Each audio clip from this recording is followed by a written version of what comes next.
ಬದುಕಿನ ಭಾಗವಲ್ಲ, ನಾವು ಪ್ರಕೃತಿಯ ಒಂದು ಭಾಗವಷ್ಟೇ. ಕಾರ್ಯಕ್ರಮಕ್ಕೆ ಆಗಮಿಸಿರುವಂತಹ ಎಲ್ಲರಿಗೂ ಕೂಡ my heartiest warm and green welcome to the eco fair 2026 organised by Vanapriya organic farm. ಈ ಒಂದು ಕಾರ್ಯಕ್ರಮದಲ್ಲಿ ಅತಿಥಿಗಳನ್ನು ಆಗಮಿಸುವಂತಹ ಸುಸಂದರ್ಭ ಇದಾಗಿದೆ. ಮೊದಲನೇದಾಗಿ ಮಿಸ್ ಖುಷಿ ವಿನೋ ಅವರು, ಮಿಸಸ್ ಇಂಡಿಯಾ ರನ್ನರ್ ಅಪ್, ಸಮಾಜ ಸೇವಕರು. ಕಾರ್ಯಕ್ರಮಕ್ಕೆ ಆತ್ಮೀಯವಾದಂತಹ ಸ್ವಾಗತ. ಪ್ರಕಾಶ್ ಪ್ರಿಯದರ್ಶನ್ ಅವರು, ಸಮಾಜ ಸೇವಕರು. Welcome to the event sir.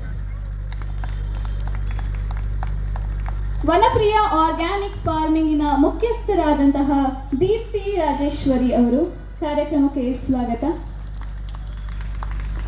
ಮಟ್ಟಿಗೆರೆ Gopal ಅವರು, ಕನ್ನಡ ಸಾಹಿತ್ಯ ಪರಿಷತ್ ಅಧ್ಯಕ್ಷರು ಹಾಗೂ ಅಡ್ವೊಕೇಟ್. ಎಂ ಗಂಗಯ್ಯ ಅವರು, ಕೃಷ್ಣಪ್ಪ ಎಂದೇ ಹೆಸರಾದ ಸಾಹಿತಿ ಹಾಗೂ ಪರಿಸರವಾದಿ. ಕಾರ್ಯಕ್ರಮಕ್ಕೆ ಹೃತ್ಪೂರ್ವಕ ಸ್ವಾಗತ.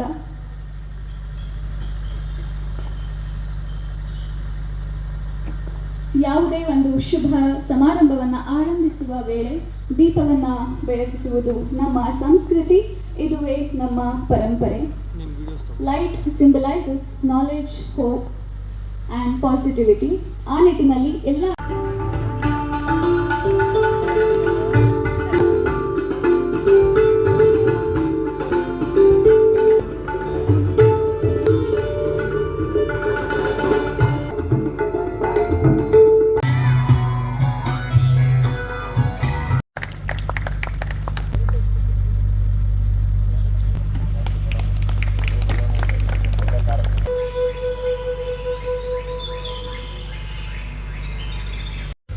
Thank you so much for all the guest. ಬಗ್ಗೆ ಒಂದಿಷ್ಟು ಮಾಹಿತಿಯನ್ನು ತಿಳ್ಕೊಳ್ಳೋಣ.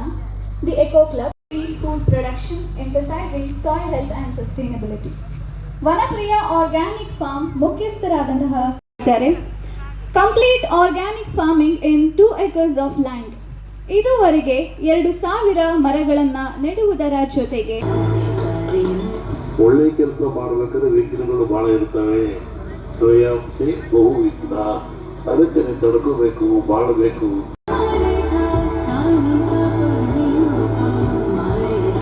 ನಾನು ಕೂಡ ನಿರಂತರವಾಗಿ ಯಶಸ್ವಿಯಾಗಿ 264 ಹಣ್ಣುಗಳ ವಿತರಣಾ ಕಾರ್ಯಕ್ರಮವನ್ನು KR ಕ್ಷೇತ್ರ ವ್ಯಾಪ್ತಿಯಲ್ಲಿ ಬರ್ತಕ್ಕಂಥ ವೃದ್ಧಾಶ್ರಮ, ವಿದ್ಯಾರ್ಥಿ ನಿಲಯಗಳನ್ನು ಮಾಡ್ಕೊಂಡು ಬಂದಿದ್ದೀನಿ. ಏನಕ್ಕಪ್ಪ ಮಾಡ್ತಾ ಇದ್ದೀನಿ ಅಂದರೆ, ಎಲ್ಲ ಆಶ್ರಮಗಳನ್ನು ಊಟ ತಿಂಡಿ ಕೊಡ್ತಾರೆ. ನಾವು ಆ ಸೀಸನ್ ಫ್ರೂಟ್ಸ್ನ ನೋಡೋಣ ಅಂತೇಳಿ ಒಂದು ಕಾನ್ಸೆಪ್ಟ್ ಮಾಡಿ ಒಂದು ಕಾರ್ಯಕ್ರಮವನ್ನು ಮಾಡ್ತಾ ಇದ್ದೋ. ಆದರೆ ನಮ್ಮ ದೀಪ್ತಿ ಮೇಡಮ್ ಅವರು ಆ ಒಂದು ಪರಿಕಲ್ಪನೆಯನ್ನು ಇಟ್ಟು 10 kg ಅವರೆಕಾಯಿ ಮನೆಗೆ ತಂದ್ರು ಒಂದು ಹುಳ ಸಿಗಲ್ಲ. ಅಂದರೆ ಎಷ್ಟು ಕೆಮಿಕಲ್ನ ಅದಕ್ಕೆ ಬಳಸ್ತಾ ಇದ್ದಾರೆ ಅಂತೇಳಿ ಈಗ ಮತ್ತೆ ರೀಸೈಕಲ್ ಆಗ್ತಾ ಇದೆ. ಅದು ಇನ್ನೂ ಹೆಚ್ಚಿನ ಮಟ್ಟದಲ್ಲಿ ಇನ್ನೂ ಹೆಚ್ಚು ಜನ ಇದಕ್ಕೆ ಇನ್ವಾಲ್ವ್ ಆಗಬೇಕು, ಬೆಂಬಲ ಕೊಡಬೇಕು. ಸರ್ಕಾರ ಕೂಡ ಇಂತಹ ಕಾರ್ಯವನ್ನು ಹೆಚ್ಚೂರವರು ಇವತ್ತು ವೇದಿಕೆಗೆ ನಮಗೆ ಅವಕಾಶವನ್ನು ಟನ್ ಬೆಳೀತಾರೋ ಅಷ್ಟೇ ಟನ್ ಗೊಬ್ಬರವನ್ನು ಭೂಮಿಗೆ ಹಾಕ್ತಾ ಇದ್ದಾರೆ. ಆ ಭೂಮಿಗೆ ಹಾಕಿ ಭೂಮಿಯನ್ನ ಸಾಯಿಸ್ತಾ ಇದ್ದಾರೆ. ನಾವೇ ಸಾಯಿಸ್ತಾ ಇದ್ದೀವಿ. ವಿಶ್ವಸಂಸ್ಥೆ ಒಂದು ಮಾತು ಹೇಳಿದೆ, ಮನುಷ್ಯ ಸತ್ರ ಭೂಮಿಗೆ, ಭೂಮಿ ಸತ್ರ ಎಲ್ಲಿಗೆ ಅಂತ. ಉತ್ತೇಜನ ಕೊಡ್ತಾ ಇದೆ. ಅತ್ಯಂತ ಹೆಚ್ಚು ಬೆಳೆಯೋದು ಹೇಗೆ, ಯಾವ ಗೊಬ್ಬರ ಹಾಕ್ಬೇಕು, ಏನು ಮಾಡಬೇಕು ನೋಡಿ. ಈ ತಾಯಿಯವರು, ದೀಪ್ತಿಯವರು ಪರಿಸರ ಪ್ರೀತಿಯಿಂದ ಆರ್ಗಾನಿಕ್ ಫಾರ್ಮ್ ಅನ್ನು ಮಾಡಿದ್ದಾರೆ. ಇದಕ್ಕೆ ಯಾರು ಕೈ ಹಾಕಕ್ಕೆ ಹೋಗಲ್ಲ, ಸ್ವಲ್ಪ ಕಷ್ಟದ ಕೆಲಸ. ಅವ್ರ ಜೊತೆ ನಾವೆಲ್ಲ ಸೇರ್ಬೇಕಾಗಿದೆ. ಈಗ ಬಹಳ ಮುಖ್ಯವಾಗಿ ನಾನು ನೋಡಿದೆ, ಮಕ್ಕಳನ್ನ ಕರೆದು ಆ ಪ್ರೀತಿಯನ್ನ, ಒಂದು ಗಿಡವನ್ನ ಆಕ್ಚುಲಿ ನಾನು ವಿಟಿ ನೋಡಿದಾಗ ಅನ್ಕೊಂಡೆ, ಇದು ಎಲ್ಲಿದೆಯಪ್ಪ ನಮ್ಮ ಮಧ್ಯದಲ್ಲಿ, ನಮ್ಗೆ ನಿಜವಾಗ್ಲೂ ಗೊತ್ತಿಲ್ವಲ್ಲ ಅಂತ ಅನ್ಕೊಂಡೆ. ಯಾಕೆಂದ್ರೆ ಇವತ್ತು ನಾವೇನಾದ್ರೂ ಒಂದು ಆನ್ಲೈನ್ ಮಾಡ್ತೀವ ಅಥವಾ ನಾವೇನಾದ್ರು ತರಕಾರಿ ಅಂಗಡಿಗೆ ಹೋಗ್ತೀವ, ಒಂದು ಕೊತ್ತಂಬರಿ ಸೊಪ್ಪು ತಗೋಬೇಕು ಅಂದ್ರೆ ನಾಟಿ ಇದೆಯಾ ಅಂತ ಕೇಳ್ತೀನಿ ನಾನು ಮೊದಲು. ಅದು ಕೆಮಿಕಲ್ ಆಗಿ ಕ್ಯಾನ್ಸರ್ಗಳಿಗೆ ತಿರುಗ್ತಾ ಇದೆ ಅಂತ ಅನ್ನುವಂಥ ಮಾಹಿತಿಗಳು ತುಂಬಾ ಸೋಷಿಯಲ್ ಮೀಡಿಯಾದಲ್ಲಿ ಓಡಾಡ್ತಾ ಇದೆ. ನಾವೆಲ್ಲ ಸೋಷಿಯಲ್ ಮೀಡಿಯಾ ಬಳಸಿದ್ರೆ ನೋಡಿದ ತಕ್ಷಣ ಆತಂಕ ನಮಗೂ ಆಗುತ್ತೆ, ಏನಪ್ಪಾ. ತುಂಬಾ ಹೆಮ್ಮೆ ಕೂಡ ಆಗುತ್ತೆ. ಸೊ ಎಲ್ಲರೂ ಕೂಡ ರಿಜಿಸ್ಟರ್ ಆಗಿ ಆ್ಯಂಡ್ ಇಂಥ ಎಕೋ ಕ್ಲಬ್ಗಳು ಪ್ರತಿಯೊಂದು ಸಿಟಿ, ಪ್ರತಿಯೊಂದು ಟೌನಲ್ಲೂ ಕೂಡ ಬರಲಿ.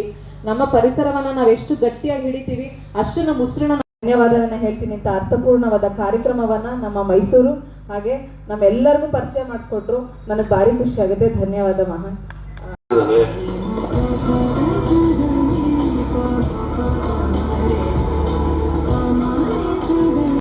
ಚೇರಪ್ ಮಾಡೋಣ. ಮೊಬೈಲ್ ಯುಗದಲ್ಲೇ ಮುಳುಗೋಗಿರುವಂತಹ ನಮ್ಮ ಜನರೇಷನ್ ಅವರಿಗೆ ಸ್ವಲ್ಪ ಬ್ರೇಕ್ ಸಿಗಲಿ ಅಂತಾನೆ ಟ್ರೆಡಿಷನಲ್ ಫಸ್ಟ್ ಇಲ್ಲಿ ಬಂದವರಿಗೆಲ್ಲ ತುಂಬ ಧನ್ಯವಾದಗಳು. ನೀವು ನಿಮ್ಮ ಇಷ್ಟು ಟೈಮ್ ಫ್ರೀ ಮಾಡಿಕೊಂಡು ಇಲ್ಲಿಗೆ ಬಂದಿದ್ದೀರಾ. ಆಮೇಲೆ ಈಗ ನಾವು ಮಾಡ್ತಿರೋದ್ರ ಬಗ್ಗೆ ಎಲ್ಲರೂ ಹೇಳ್ಬಿಟ್ಟಿದ್ದಾರೆ.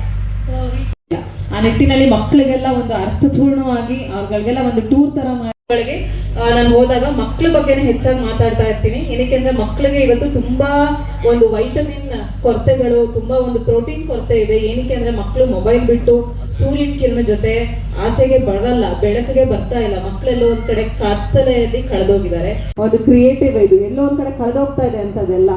ಈಗ ನಾವು ಶ್ರೀರಾಮನ್ನೇ ಮಾಡಿದಾಗ ಎಂತ ಶಿಲ್ಪಿ ನಮ್ಮ ಮೈಸೂರಿನಲ್ಲಿ ಇದ್ದಾರೆ ಅನ್ನೋಂಥ ಒಂದು ನಮ್ಗೆ ಅರಿವಾಯಿತು. ನಾವೆಲ್ಲ ಇವತ್ತೆಲ್ಲ ಬೆನ್ ತಟ್ಕೋಬೇಕು ಅಂತ ಒಂದು ಶಿಲ್ಪಿ ನಮ್ಮ ಮೈಸೂರು. ತರಕಾರಿಗಳು ಕೂಡ ಹೆಚ್ಚು ಗೊಬ್ಬರವಂತ ಹಾಕುವಂತ ತರಕಾರಿ ತಿನ್ಲೇಬಾರ್ದು ಅನ್ನೋ ಒಂದು ಯೋಚನೆಗೆ ನಾವು ಒಂದು ಬಿದ್ಬಿಟ್ಟಿವಿ. ದಿನಕ್ಕೆ 2 ಗಿಡ, ತಾಯಿ ನೆನಪಲ್ಲಿ ತಂದೆ ನೆನಪಲ್ಲಿ 4 ಗಿಡ ಹಾಕಿದ್ರೆ ನಿಮಗೆ.